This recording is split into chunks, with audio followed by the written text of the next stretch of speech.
Halo teman-teman, di video kali ini saya bakal merangkum 12 materi penting tentang pengembangan media dan sumber belajar. By the way, materi-materinya saya dapatkan dari mata kuliah pengembangan media dan sumber belajar yang diampu oleh Ibu dosen Pamungkas Siti Mulyani, MPD. Mari kita simak. Sebelum saya memaparkan materi dari bab 1 hingga bab 12, izinkan terlebih dahulu saya memperkenalkan diri. Perkenalkan, saya Azalia Arganiswari dengan NIM 2024-03-0088 dari program studi Pendidikan Guru Madrasah Ibtidaiyah dari kelas C dan semester 3 Universitas Sains Al-Quran Jawa Tengah di Wonosobo. Baik, lanjut pada materi yang pertama dengan judul komponen fungsi, peran, ciri-ciri, dan kegunaan media dan sumber pembelajaran. Media adalah alat untuk menyampaikan materi, misalnya gambar, video, ataupun poster. Sedangkan sumber belajar adalah tempat siswa mendapatkan informasi seperti buku, lingkungan, ataupun dari orang lain. Adapun fungsi dan peran dari media. Yang pertama yaitu menyampaikan informasi dari guru ke siswa. Yang kedua, membuat siswa lebih tertarik dan semangat belajar. Yang ketiga, membantu siswa memahami materi yang sulit. Dan yang keempat, mengatasi keterbatasan tempat, waktu, dan alat. Kemudian ada ciri dari media, yaitu yang pertama adalah bisa menyimpan informasi dan dipakai kembali. Kemudian yang kedua, bisa menampilkan peristiwa panjang menjadi singkat. Yang ketiga, bisa digunakan untuk banyak siswa sekaligus. Adapun kegunaan dari media yaitu membuat materi lebih jelas dan mudah dimengerti, kemudian mengurangi kebingungan siswa, dan membuat materi pembelajaran lebih efisien.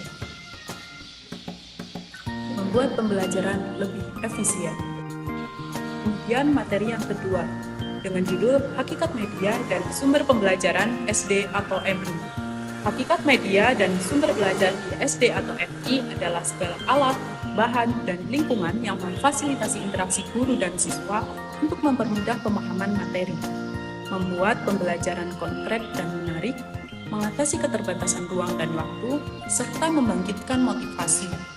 Dengan media sebagai wahana penyampai pesan dan sumber belajar sebagai asal informasi, keduanya berperan vital dalam menciptakan pengalaman belajar yang efektif, efisien, dan bermakna bagi siswa SD yang berpikir konkret. Setelah itu, adapun hakikat media yang dibagi menjadi 4, yaitu media membantu anak SD agar materi lebih nyata dan mudah dibayangkan. Kemudian yang kedua yaitu sumber belajar membantu menambah pengetahuan dan rasa ingin tahu. Kemudian yang ketiga, media adalah cara menyampaikan materi.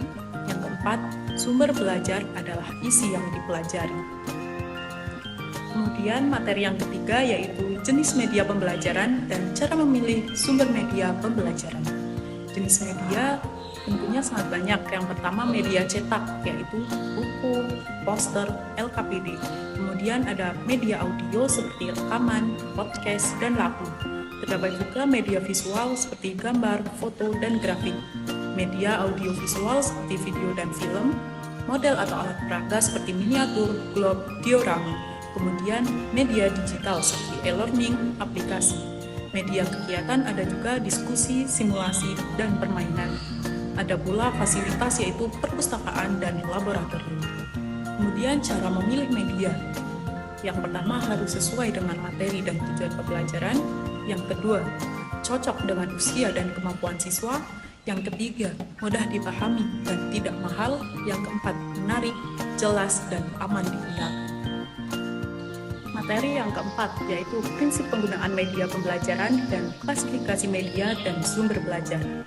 Prinsip penggunaan media pembelajaran berpusat pada tujuan, kesesuaian materi, karakteristik siswa, efektivitas atau efisiensi, serta kemampuan guru. Sementara klasifikasi media dibagi berdasarkan indera, ataupun audio, visual, audiovisual, bentuk fisik seperti cetak, proyeksi, dan realita, ataupun teknologi seperti analogi, digital, dan sumber belajar mencakup bahan, alat, lingkungan, hingga narasumber. yang semuanya bertujuan mempermudah pemahaman dan pencapaian tujuan belajar secara optimal. Materi yang kelima dengan judul Model-model Media dan Sumber Belajar Anak di MI atau SD. Media yang digunakan seperti visual, yaitu gambar, peta, foto, dan grafik. Kemudian manipulatif seperti model anatomi, model tata surya, diorama. Kemudian ada audiovisual seperti video dan film. Adapun interaktif seperti aplikasi pembelajaran dengan contoh Canva, Kahoot, Quizzes, YouTube Edu, dan lainnya. Ada pula sumber belajar yaitu dari buku, majalah, ensiklopedia. Ada pula video, slide, rekaman audio, lingkungan sekitar seperti taman ataupun museum. Kemudian kegiatan seperti diskusi, observasi, simulasi. Ada pula fasilitas sekolah dan narasumber seperti guru ataupun ahli. Materi yang keenam yaitu mengembangkan media dan sumber belajar sederhana. Mengembangkan media dan sumber belajar sederhana berarti menciptakan alat bantu pembelajaran yang mudah dibuat, tidak butuh listrik, dan mengaktifkan siswa seperti papan tulis, flipchart, atau model buatan tangan atau maket. Untuk menjelaskan konsep abstrak dengan langkah mulai dari analisis kebutuhan siswa, perumusan tujuan, pembuatan konten, hingga uji coba, agar pembelajaran lebih efektif dan menyenangkan, jelas, serta mengatasi keterbatasan ruang dan waktu.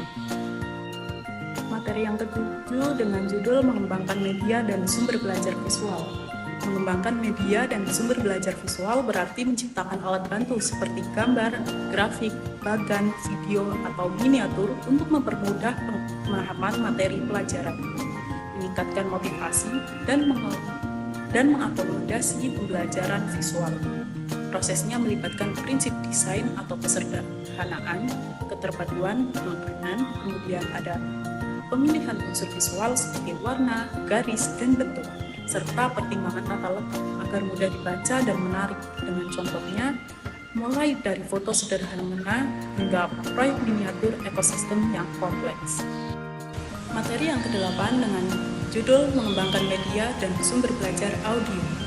Contoh dari sumber belajar audio yaitu cerita ataupun storytelling, kemudian rekaman suara guru, dan adapun lagu serta podcast pendidikan.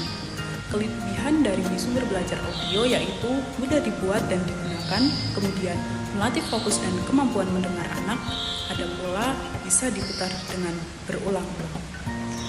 Ada pula kekurangannya, yaitu yang pertama tidak ada gambarnya, bisa membuat siswa bingung. Kemudian mudah terganggu oleh kebisingan sekitar. Materi yang ke-9 yaitu mengembangkan media pembelajaran audiovisual. Media pembelajaran audiovisual adalah media belajar yang menggabungkan gambar bergerak dengan suara, seperti video ataupun animasi. Pengembangannya mengikuti langkah ADDIE, yaitu analisis. Analisis adalah menentukan tujuan dan kebutuhan belajar siswa. Kemudian ada desain. Desain merupakan merancang alur, membuat naskah, dan menentukan isi video. Kemudian ada pengembangan, yaitu proses merekam, membuat gambar atau animasi, lalu mengedit menjadi media pembelajaran. Kemudian ada implementasi. Implementasi yaitu media yang digunakan di kelas atau secara online. Kemudian yang terakhir evaluasi, yaitu menilai apakah media sudah efektif melalui tes, angket, atau penilaian ahli. Dalam proses produksi dibutuhkan naskah, sutradara, kameramen, pemain, dan peralatan seperti kamera serta aplikasi edit video. Contoh media audiovisual yaitu video dari Canva, film kartun untuk belajar bahasa, dan video pembelajaran yang mengikuti pendekatan Contextual Teaching Learning atau CTL agar lebih dekat dengan kehidupan siswa. Materi yang ke-10 dengan judul Perkembangan dan Penggunaan Media Berbasis Teknologi. Perkembangan media berbasis teknologi telah berevolusi dari alat sederhana yaitu media atau visual ke platform digital interaktif seperti e-learning, AR atau VR, dan gamifikasi. Memperkaya pembelajaran dengan konten multimedia, akses luas, dan pengalaman imersif. Memungkinkan belajar kapan saja, di mana saja, meningkatkan motivasi, pemahaman, dan keterampilan digital siswa, serta mendorong efisiensi pendidikan secara keseluruhan meskipun tantangan infrastruktur dan keterampilan guru yang tetap ada. Materi yang ke-11 yaitu mengembangkan media dan sumber belajar berbasis komputer dan interaktif video. Media berbasis komputer dan video interaktif adalah media belajar modern yang membuat pembelajaran lebih menarik, aktif, dan mudah dipahami. Media ini dibuat dengan model ADDIE, yaitu analisis, yang menentukan tujuan, materi, dan kebutuhan siswa, serta kesiapan teknologi. Kemudian desain, menyusun alur video, tampilan, storyboard, dan naskah. Kemudian ada pengembangan, yaitu media, yaitu membuat video, audio, animasi, dan fitur interaktif memakai software. Kemudian ada juga implementasi, yaitu mencoba media ke siswa dan membagikannya lewat LMS atau website. Kemudian yang terakhir adalah evaluasi, menilai efektivitas media dan memperbaikinya. Media ini membutuhkan perangkat seperti laptop, kamera, dan mikrofon, dan software editing. Kontennya berupa materi. Kemudian ada gambar, audio, video, animasi, dan kuis interaktif. Kelebihannya yaitu interaktif, menarik, mudah diakses, membantu pemahaman konsep, mendukung belajar mandiri. Ada pula kekurangannya, yaitu membutuhkan perangkat dan internet stabil, biaya pembuatan tinggi, serta bisa mengurangi interaksi langsung. Media ini sangat bermanfaat untuk meningkatkan motivasi, fokus, pemahaman, literasi digital, dan keterampilan pada abad ke-21. Tibalah saatnya di materi terakhir, yaitu materi 12 dengan judul mengembangkan media dan sumber belajar berbasis web dan ICT. Media berbasis web dan ICT adalah media pembelajaran yang memakai komputer, internet, dan perangkat digital. Media ini dapat diakses kapan saja dan di mana saja melalui browser. Ciri utamanya yaitu interaktif, memakai multimedia, fleksibel, bisa dipelajari sesuai dengan kecepatan siswa, dan selalu up to date. Contohnya yaitu Google Classroom, modul digital, video pembelajaran, media sosial edukasi, game edukasi, serta Zoom ataupun Meet. Pengembangan media ini mengikuti langkah ADDIE. Yang pertama yaitu analisis kebutuhan dan kondisi siswa, kemudian desain tujuan, strategi, storyboard, dan flowchart. Ada pula pengembangan konten digital seperti teks, video, animasi, serta grafis, dan membangun media di web atau LMS. Implementasi dengan uji coba, revisi, lalu digunakan di kelas. Evaluasinya melalui tes, feedback, dan analisis aktivitas siswa. Prinsip desain yang penting adalah yaitu sesuai kurikulum, tampilan menarik dan jelas, mudah digunakan ataupun loading cepat dan navigasi yang jelas, serta aksesibel untuk semua siswa. Storyboard dipakai untuk merancang tampilan, sedangkan flowchart untuk menentukan alur media. Media berbasis web dan ICT bermanfaat karena dapat meningkatkan motivasi, mendukung PJJ atau blended learning, menyesuaikan kemampuan siswa, dan mengembangkan keterampilan pada abad ke-21. Media ini juga memberi kontribusi besar seperti sumber belajar lebih luas, hemat waktu dan biaya, dan memudahkan kolaborasi antar wilayah.